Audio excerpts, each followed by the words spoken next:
back to another video, and in today's video we are gonna do the final step of this 6x6 Rubik's Cube. So the final step of this 6x6 Rubik's Cube is basically solving all of these. Now you can see that these four are already joined, these four pieces. Yes, I did that in the last step, and if you want to see the last steps, 2 steps actually, you should see in the description below. So anyway, let's start. So a normal way to solve a 3x3, which is what we're going to use right now. So first, we'll be getting the cross. And for getting the cross, I'm going to be using this piece. And yeah, I'm just going to match them.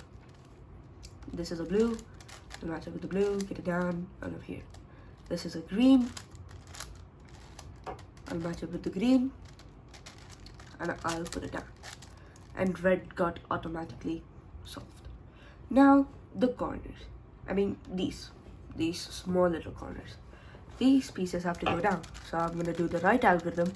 I could try the other algorithms I have, but I feel as if the right algorithm is the safest, as some of the other algorithms, if you try to do, there's a chance that the cubes can get broken, and it has happened with me before, so I'm not going to do it. Okay, next, I'm just gonna get all of these pieces first, and then I'll start with the next sub thing. Yeah, so this piece goes there. This last piece, I'm gonna do that. Another R, and then another R. Now that this whole layer is done, I'm gonna do these 4 layers at once. How? Well, if you were following my steps of how to solve it, you would have known that I have solved 4 of them at once. So well, if I put them over here, it will be 4 of them, 4 layers solved at once. And I'm gonna do that with my own method. Now you could do that with any method you like, or any method that you feel is comfortable for you. For me, I just like the beginner's way of solving this cube, because the beginner's way is the safest way of not breaking the cube. So I'm gonna do that. The last edge is here, that way. And with that, our 5 layers are solved. Now comes the part where you need different algorithms, which you might not know. So over here you can see I've got a case which you can never get in the 3x3 unless you have done something wrong or twisted the edge. So over here you can see only one of these 4 edges. Now I won't call them 4 edges now, I'll just start calling them 1 edge. Okay, so this edge is connected with this whole centerpiece, and you can see that these 3 are not. And this case can never come in a 3x3. It's not possible. So for now, what you can do is you can just take any piece in front of you and then do F, R, U, R prime, U prime, F prime. With that, you can see that 3 of them get solved and 1 of them is unsolved. Now there are 2 methods to solve this. First is you could just solve it right now, or you could finish the rest of them and then solve it. For me, I think that solving the whole cube and then just getting 1 piece is way easier. So I'm gonna go with that way. The next, these corners. Over here you can see that this one is matched up, just not oriented properly, because you can see yellow, red, blue. All of them are here. These 2 have to switch, and you can use your own algorithm. I'm just gonna use mine.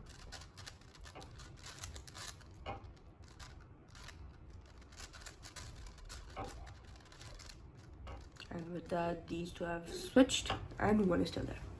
Now, I'm going to turn the cube upside down, and I'm going to start doing algorithms.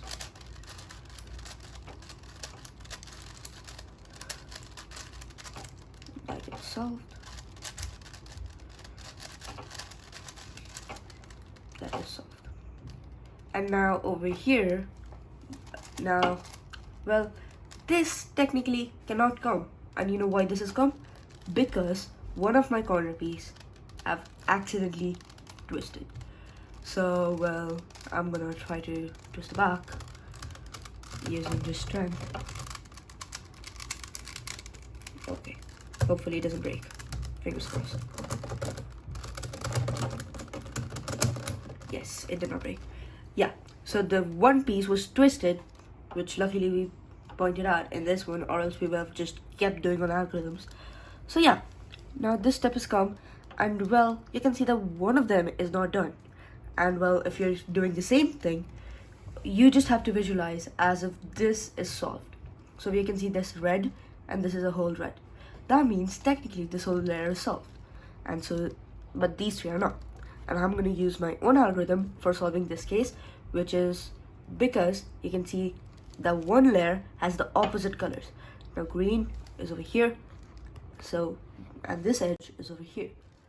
Now to do that, I'm just going to use my own method. The method you like, you can do. But right now, I am technically done with the cube. And this is one of the parities you can get. Now yes, you could solve it when you were doing the yellow cross, because you will be using the same algorithm, but I'm gonna do it right now. So yeah. So now this is the algorithm to solve. And on the screen, you're gonna see some different algorithms than which you're normally used to. Well, if you're solving this 6x6 directly after the 3x3, these are some new things. So I'm gonna be using a small r to the power 2, which basically means these two layers, okay? And then I'm also gonna be using small left to the power 2, which also means these two layers. And well, yeah, the other ones are the same, U's and F's. F, yeah. Now, let's start. So first, I'm just gonna call them normal R's, so yeah.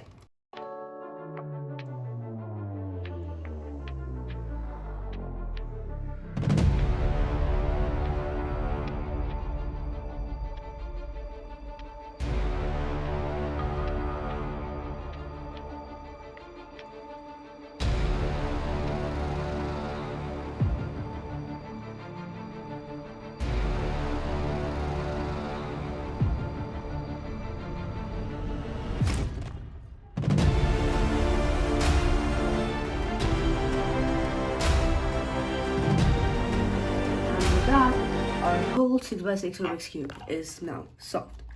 Now, I know that I've missed out on some like 2 or 3 parities and like a few more cases. So I will be making a video about all of those. So like at least 5 parities I've missed, I think. So I'll include all of those and I'll create one video including all of them. But for that, stay tuned. And that's it for the 6x6 series. Bye-bye.